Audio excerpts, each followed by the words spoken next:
What's going on, guys? Welcome back to another episode of the Heavyweight Nation podcast, episode 134. And today we have a really awesome guest, University of Northern Colorado national champ, Andrew Alirez. Hell yeah, thanks for having me on. Of course, of course. Well, Andrew, first off, all of us here at Heavyweight Nation just want to say congratulations. What an amazing performance you had at NCAA's, and I'm sure, your family and your coaches are very proud of that. Yep, it's just been a long time coming. It's been a lifetime's worth of training and work, sacrifice, and now that it's here, it's been celebrating a little bit, but it's time to kind of bring it down a bit. Yeah. And I'm sure obviously you've gotten, I'm sure, a ton of media stuff, this last week or so, and a ton of stuff with your school. So what was that kind of like, winning a national title and bringing that, back to especially, I know you're bringing it back to your hometown, that's where this is right where you grew up and everything. It's your home state. So what was that kind of like for you bringing it back, not just for your family, but for the people of Colorado? It means everything. I've had a gang of people supporting me since I was like 8 years old, wrestling in all the youth tournaments around here, and it's like one big family. So to finally be able to bring it home and kind of be the first one to bring it home at home, so that means the world to me. Everybody around me constantly congratulating me and just continuing that support. I feel like I got a very strong support system with my family, my friends, and everybody who's just been along with me throughout the whole journey of my career. So to kind of give it back to them and give them something to be real proud of, you can't write that stuff any better. Yeah.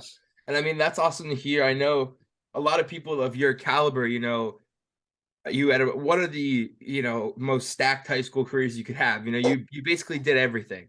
And, for somebody like that not to, travel, not to leave home, especially, at a smaller school like University of of Northern Colorado, you probably easily could have went to a Big 10 or a Big 12 school. What kind of made you want to stay home and kind of hunker down and, win for where you're from? Just the support system, my family, my friends, everybody around me, and then the relationships I started to develop with the staff and even the team. I was a eighth grader, and they kind of took me in as one of their own. Me and Troy go way back, from the first day he got here. Well, not the first day, but like that first month or two, I get linked up with him a little bit through the RTC, being able to train over there. So he's a guy who's been, preparing me for like Fargo. So it's been a long journey, and throughout that, all these tournaments, trials and tribulations, building that relationship and trust. So I've gone through tournaments where I didn't do great, and I've had tournaments where I've done great, and he's been there the whole time through thick and thin. So being able to have that like trust and relationship with your coach is something big to me. I'm big on loyalty. I believe that's the mark of a man. So just feeling that, I kind of felt like I could do it here, and I saw the gains the program had been making throughout my high school career, and we continue to strive in that direction. And I think we're finally starting to see that. Yeah, definitely. I mean, obviously, an awesome performance, and obviously we have another year with you there, so I think that's going to be pretty exciting as well. How you having another shot at becoming a two-timer.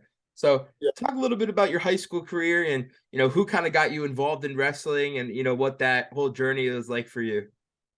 Yeah, so I didn't really have a choice to start wrestling. It was made for me. My dad wrestled, my uncle wrestled, all my cousins wrestled. They all wrestled for the same high school. So it's something that it's just kind of what you do in my family. Family Growing business. up, yeah, all my cousins, brothers around my age, they all wrestle. So we'd get together for barbecues or whatever, and we'd either be fighting or we'd be wrestling. So it's something just that you did in my family. And growing up, got to go to Greeley Central. I think at one point we had 5 or 6 Alirez's on one team. So like it's a family thing, being able to represent that's kind of where it started, and being able to kind of do some good stuff for the Wildcats meant a lot to me, and I had a great high school career. I think I was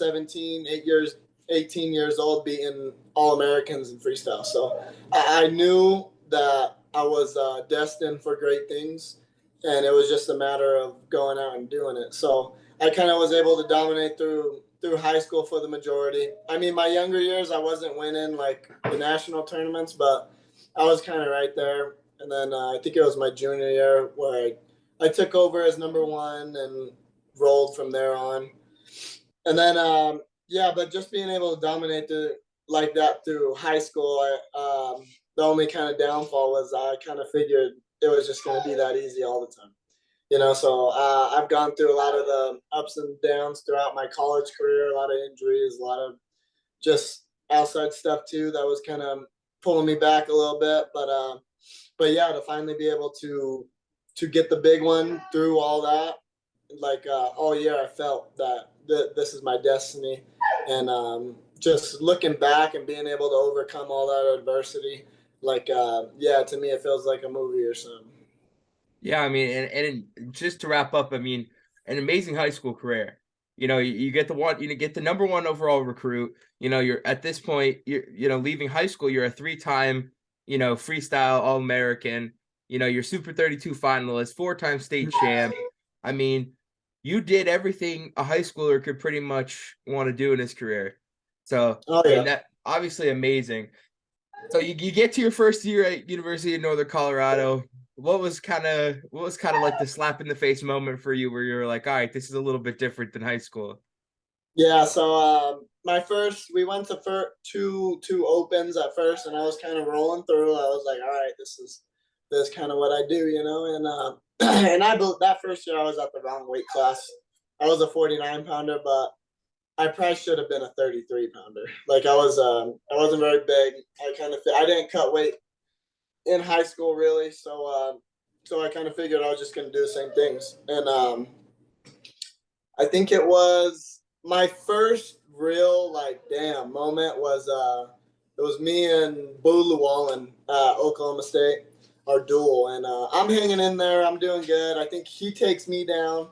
I end up tearing my knee in like 30 seconds of the match, but then I get a reversal, and we're wrestling. We're wrestling. It's a close, tough match, and the second period hits, and I'm already everybody's all hype on the bench. Yeah, I think he's ranked like number one in the country at the time. And I look over at them, and I'm like, hey, I don't know if this is gonna happen, Doug, because I was already tired, like as can be. So that was kind of, and then we went on. I was still hanging in there, and then towards the end of the match, I think he takes me down and turns me. So the score kind of looked like I got worked up a bit, but that was the first real match where I was like, hey, I don't know if I could beat this dude right now. It might not be tomorrow. It might not be next month. And then I ended up. Well, I hurt my knee, so then I sat out again.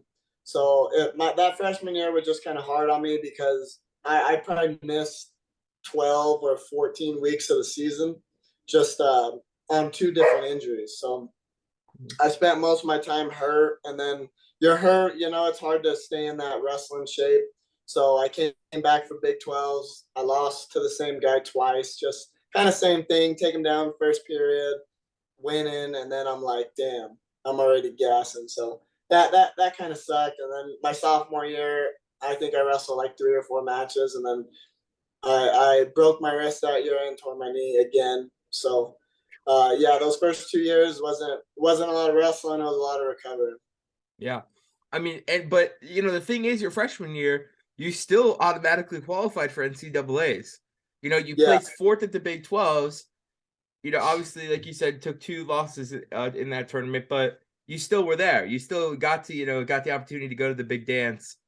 Um, and then sophomore year, I mean, that's just yeah, tragic. You go 4-0 though. You go undefeated, yeah, but obviously, like you said, broken wrist, messed up knee.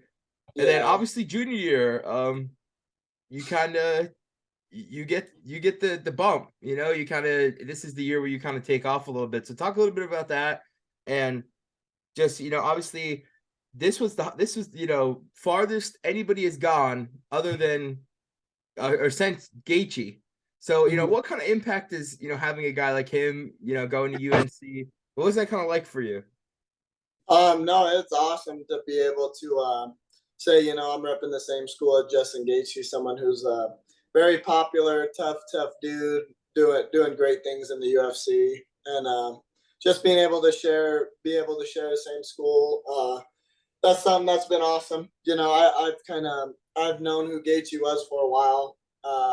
I think when he first started fighting, he used to come down to our gym. My family owns a MMA gym. He used to come down and roll around a bit. So I've always kind of known who he was, and that's always been awesome. But that junior year was all right. I don't believe I was wrestling very well, kind of that whole year. I so I'm coming back from surgery, and I get to start like drilling and stuff right about probably a month before season actually started, like our first competition. So I was just getting back. I finally got to be able to wrestle a bit, and then it's like boom, we're rolling. And then I was fortunate enough to not have any major injuries really until all year basically. But yeah, I was really thankful for that. But my mind kind of wasn't in the right place. I think I had like it was weird coming back from surgery. I was like really nervous, like every match, and nervous about getting tired, nervous about getting hurt again. Like I had all these bad thoughts like going through my head, and it held me back a lot. You kind of tell my wrestling, I was just standing there a bit, trying to win easy, and then I had those two losses when I lost to the same guy twice, that's kind of where I was like, damn, I need to make some changes, right? Because a lot of college wrestling isn't about who's the most talented wrestler. It's about, who's the toughest, who could grind out through matches. Like I was losing to guys that I felt I was way better than. I had no business losing to. So I kind of figured it out towards the end of the year, and I got to win a Big 12 title, which was awesome. And then I went blood round at NCAA's, which I didn't come to college to be an All American. That was never my goal. So I was hurt because I knew how talented I am, and I feel I was the best guy in the bracket even then.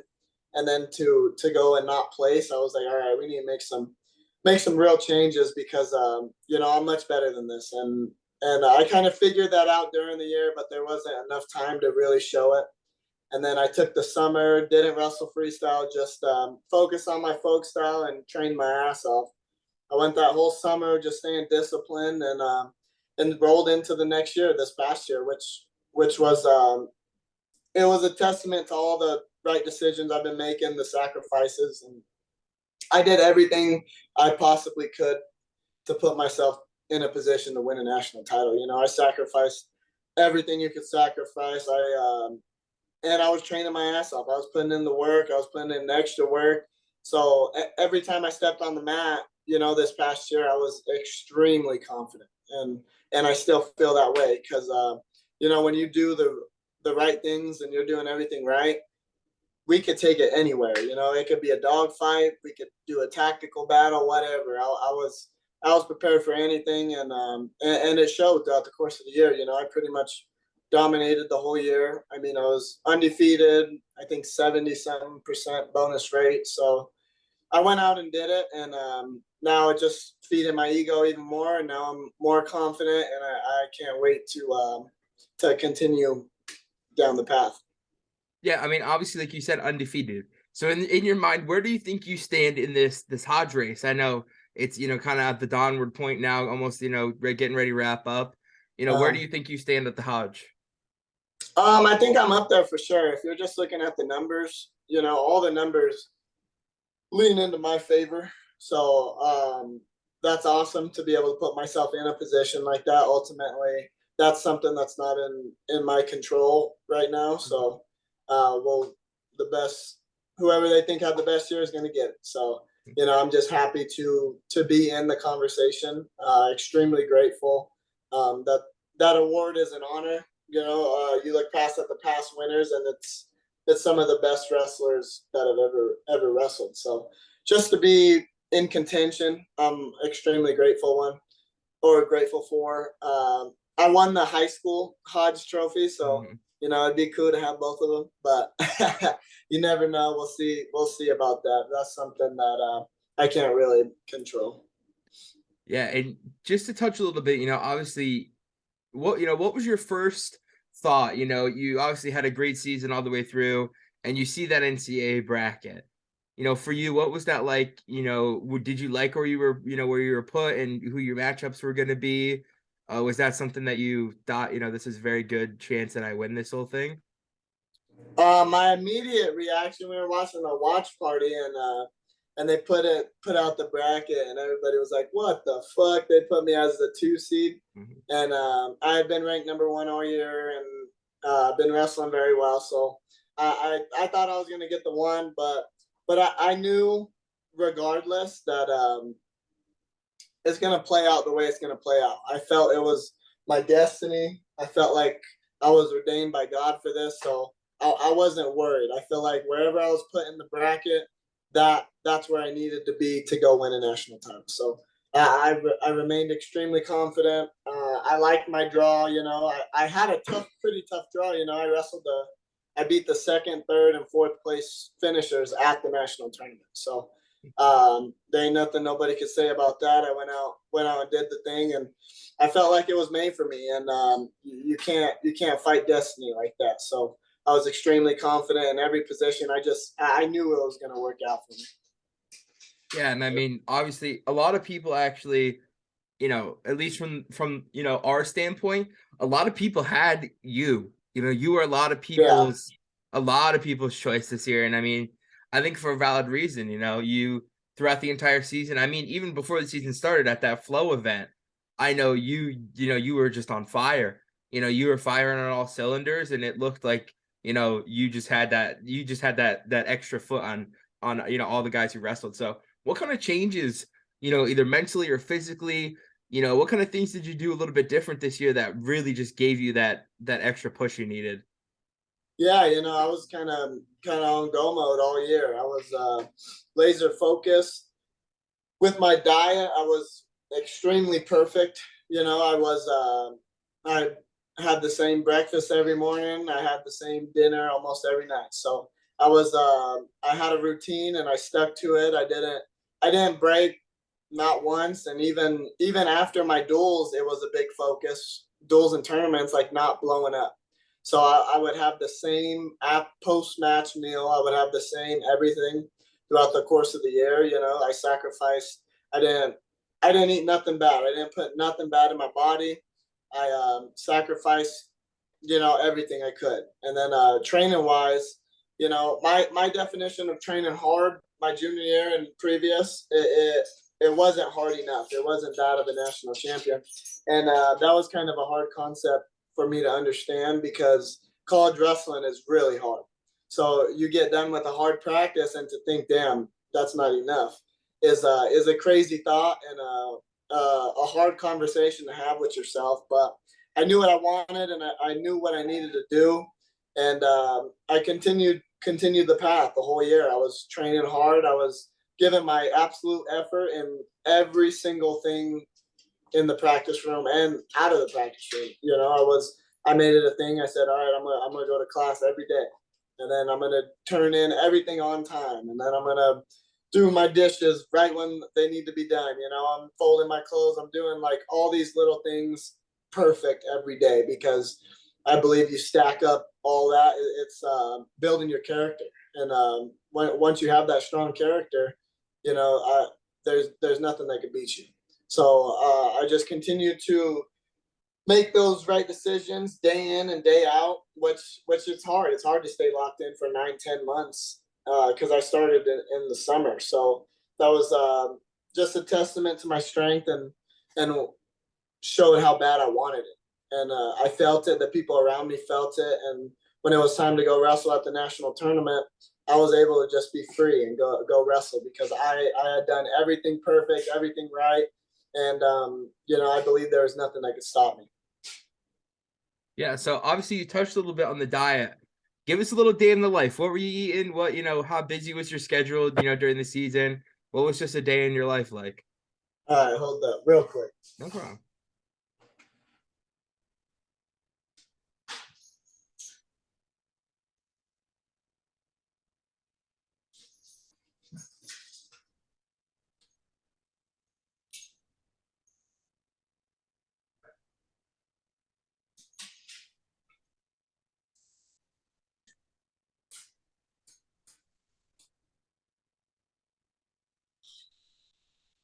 Sorry, my dog's acting like a little shit.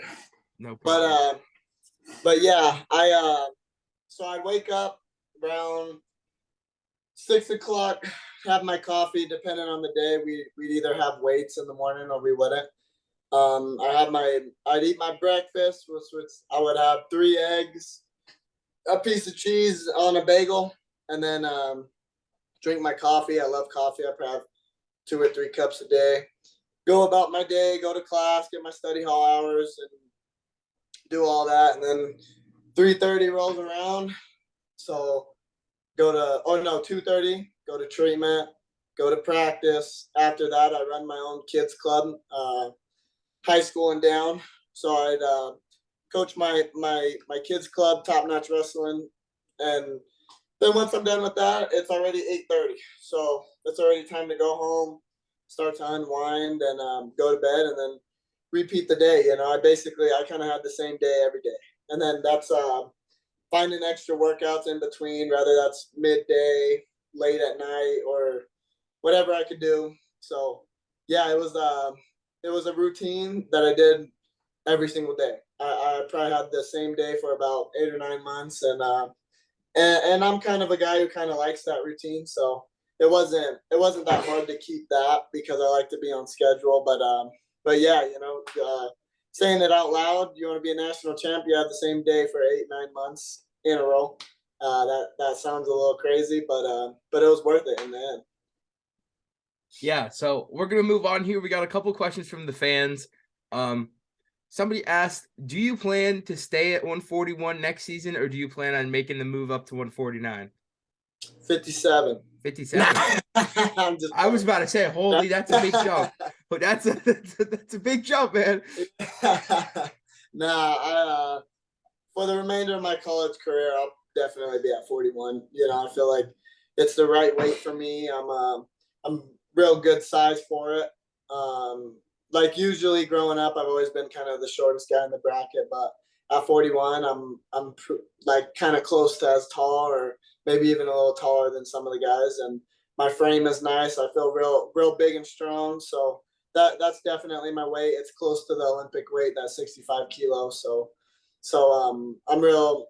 I'll probably end up staying there forever. I was at 49 my first 2 years, but I was a little undersized, especially that first year. My second year, I actually got pretty big. I was up to like 170, 170 something, cutting down to 49. So that year, I was probably good enough size for it, but it was kind of hard to stay that heavy. So 41 is the weight for me for sure. Yeah, the next one is, do you plan to make a freestyle team? Oh yeah, that'll be in my plans for the future. My next main goal is to make an Olympic team and win an Olympic title. That's what I got my sights set on. That's what I'll be training for.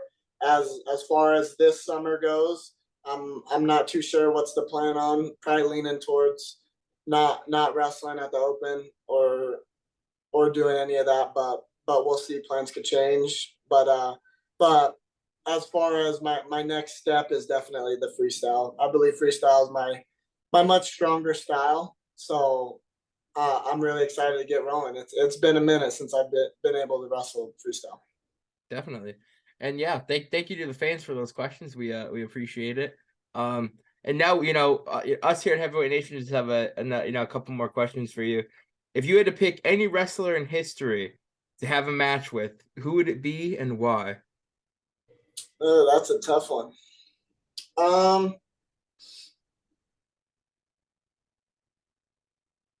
If I could wrestle anybody, it'd probably be Mavlip Batirov.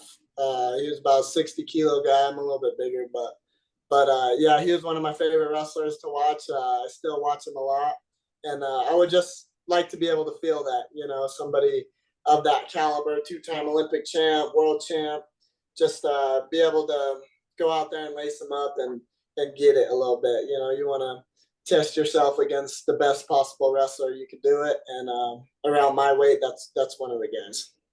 Yeah, and that kind of rolls in perfectly to our next question. What are your top 3 favorite wrestlers of all time? Favorite wrestlers of all time? I'd probably go not in any particular order, I'd have to go Henry Cejudo, um, probably Mavlit Batirov, and then Beset Kadukov. So those are probably my top three little guys around the same weight. But those are probably the guys that growing up I've looked up to the most and watched and studied and tried to emulate what they do. I think they kind of wrestle a little similar to me, so that's kind of who I've looked at growing up. Awesome. What is your favorite attack from neutral? Oh, single leg, baby. Single leg. A Yeah, big that's fan of the single leg. yeah. What are some things that you do for fun outside of wrestling? I know obviously you're super serious in your training, but what's the things that you kind of do to blow off a little bit of steam? I play some video games. You know, I like playing 2K. Pretty good. I don't like to brag, Whoa, he's good on the but sticks. but I be playing that. I like to do fishing and camping and stuff like that whenever I can. It's cold a lot here in Colorado, but when it warms up, I like to go do a lot of that. Other than that, just kind of hang out with friends and family and do whatever. We could just be chilling, or we could go do something. Yeah. And this question has been getting a ton of really good answers from everybody we've talked to. Now, all through your career, I'm sure you've worn a lot of these. What's your favorite wrestling shoe? Shoe. Mm-hmm. I'd probably have to go with the combat speeds. You know, that when I was younger, like my freshman year, I remember I would buy like 5 pairs of the same shoe. Especially, I think it was either I think it was the fours, but the red, white, and blue ones. Mm-hmm. Those are my shit. I loved them. My dad used to wrestle in those, and I remember he had a pair that I could have, and I used to love them. So combat speeds for sure is probably one of the best shoes you could get. And then one final question from us. What's the best places to eat around the University of Northern Colorado? Oh, my favorite place is Rancho Alegre. It's a little Mexican spot downtown. That's one of my favorite ones. There really is a lot of Mexican restaurants. So more geared towards that. There's a really good taco truck downtown too that we always go to. It stays open real late. But if I had to pick, it'd probably be Rancho for sure. Sounds good, man. And then this question we've been asking for at this point, 130 odd episodes. You could take 3 of your college wrestling teammates with you into the zombie apocalypse. Oh Who are shit! they? Who are they and why? Now this might cause some side eye at the next wrestling meeting, but it's okay. how Who are the top 3 and why are you taking them with you? how many? Oh, 3 of them. Mm-hmm. Okay, so I'd probably go with the first one would be Xavier Vasquez, our 97 pounder. You know, that's kind of my roll dog, so it'd be him for sure. The next one, probably have to go with. I'll probably go with Vinny Zerbin. You know, he's pretty crazy, and if we get into some and somebody needs to get sacrificed, it'll be Vinny. and then uh, and then the last one, let me think. I probably have to go with someone real smart. Probably Andrew Berryessa, because he's a real smart dude. Came from Cornell, and I think he'd get us right. We wouldn't be making no dumb decisions. Awesome. I think, obviously it's a good lineup. And then one last thing to leave it off on, a message for the kids out there. Anybody who, has looked up to you, is looking up to your career as it's going on, wants to kind of be what you're, at the level you're at. What could you say to the kids? Just keep it pushing. You know, through ups and downs and adversity, you just gotta keep moving forward regardless. The guy who never gives up and keeps it pushing is the guy that's gonna eventually reach some sort of success. And I've seen that with multiple people throughout my career, with myself included. Just continue to put in the work. Trust your coaches. Stay down and be loyal, and just stay the path. you stay the path. Eventually, you will reach some sort of success. It may not be the exact thing you're looking for, but something good is going to come out of it if you continue to be persistent. Yeah, man. Awesome words from the champ there. Just gotta keep up the grind. Yep, hell Well, yeah. ladies and gentlemen, it's been episode 134 of the Heavyweight Nation podcast with NCAA champ Andrew Alirez. Andrew, again, from all of us here at Heavyweight Nation, congratulations. Obviously an awesome accomplishment. Job's not done. One more Yeah, year, one yeah. more championship. Thank you, thank you. Again, it's awesome to have you. We look forward to doing this again next year when you win again. It'll be Yep. awesome to hear a second round. But yeah, congratulations. And yeah, like I said, it's been episode 134. Have a good one.